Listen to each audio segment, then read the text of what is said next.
नमस्कार आणि आपण पाहत आहात लोकहित लाईव्ह चॅनल आवाज सर्वसामान्य जनतेचा। आज आपण उभे आहोत उमरखेड येथील शासकीय विश्रामगृह येथे आणि विश्रामगृह येथे सामाजिक कार्यकर्त्या मीनाक्षीताई सावळकर आलेले आहेत आणि त्यांनी वाढदिवसाबद्दल आपल्या कार्यकर्त्यांना सूचना दिलेली आहे। तरी आपण पाहूया त्यांची प्रतिक्रिया। प्राध्यापक मीनाक्षी सावळकर होऊ घातलेल्या 1 तारखेला माझा वाढदिवस आहे, पण वाढदिवस साजरा करायचा नाही आमच्या सर्व कार्यकर्त्याची आणि माझी पण इच्छा आहे। कारण आज पाहतो आपण देशामध्ये मोठ्या प्रमाणात महिलांवर अन्याय अत्याचार होत आहे। आपण देशाचा विचार करतो म्हटलं तर खूप मोठ्या प्रमाणात आज पाहतो, पण आपण प्रॉपर मी उमरखेड मतदारसंघाची काँग्रेसला मी तिकीट मागत आहे। मी फक्त उमरखेड आणि महागावचा विचार जर करतो म्हटलं तर आज सुशिक्षित लोकांची संख्या मोठ्या प्रमाणात आहे। शेतकऱ्यांचे जेवढे काही पीक निघाले किंवा जे पीक पेरत आहे त्या पिकाला भाव नाही आहे। आज ज्या शाळेमध्ये विद्यार्थ्यांना ऍडमिशन घ्यायची आहे त्या शाळेची फी खूप मोठ्या प्रमाणात आहे, म्हणजे मुलं आपल्या मुलांना चांगल्या ठिकाणी टाकू शकत नाहीये। त्यानंतर महिलांना कुठलाही रोजगार नाहीये। सुशिक्षित मुलांची संख्या मोठ्या प्रमाणात आहे। नीट सारखा पेपर या राज्यामध्ये फोडला जातो। त्याच्यानंतर एवढंच नाही तर कुठल्याही परीक्षा झाल्या तर तिथे वसिलाबाजी चालते। ग्रामसेवकाची परीक्षा झाली, ग्रामसेवकाच्या परीक्षेमध्ये 200 मार्काचा पेपर एका व्यक्तीला 206 मार्क होते। म्हणजे एवढ्या मोठ्या प्रमाणात एज्युकेशनचा बट्ट्याबोळ या शासनाने केलेला आहे।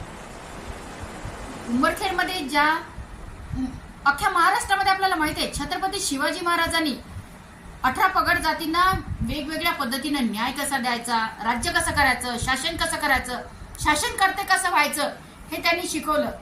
पण उमरखेड शहरामध्ये गेली 2.5 वर्षापासून छत्रपती शिवाजी महाराजांचा पुतळा हा बंदिस्त आहे आणि शिवाजी महाराजांचा पुतळा बंदिस्त असल्यामुळे आम्ही यापूर्वीही उपोषणाला बसलो होतो। नगर परिषदेच्या सीओना सुद्धा आम्ही निवेदन दिलं, पण ती कोर्टात केस असल्यामुळे अद्याप त्याच्यावर कुठलाही निर्णय नाही झाला।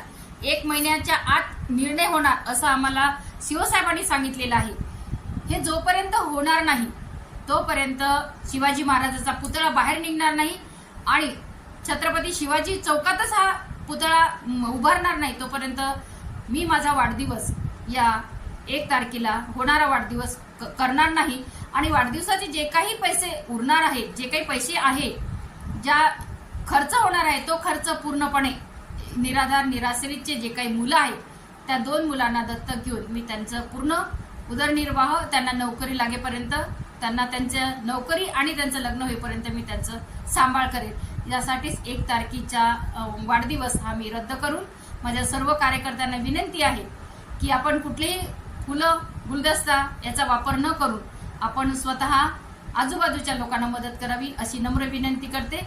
आणि होऊ घातलेल्या विधानसभेसाठी जर या ठिकाणी काँग्रेस पक्षांनी मला तिकीट दिली तर मी भक्कम अशा प्रमाणात या ठिकाणी विजयी होईल आणि उमरखेड मतदारसंघामध्ये एक नाविन्यपूर्ण असा मतदारसंघ मी बनवेल। कारण इतिहासामध्ये नोंद होईल अद्याप काँग्रेसकडे किंवा कोणत्याही पक्षाकडे कोणत्याही महिलेने तिकीट मागितलेली नाही। मी पहिली महिला आहे, गेली 10 वर्षापासून मी काँग्रेसला तिकीट मागत आहे आणि आमच्या देशाच्या आमच्या काँग्रेस पक्षाच्या सर्वार्थ सन्माननीय सोनियाजी गांधी ह्या एक महिला आहे आणि त्या महिलांना खरंच न्याय देईल अशी मला अपेक्षा आहे।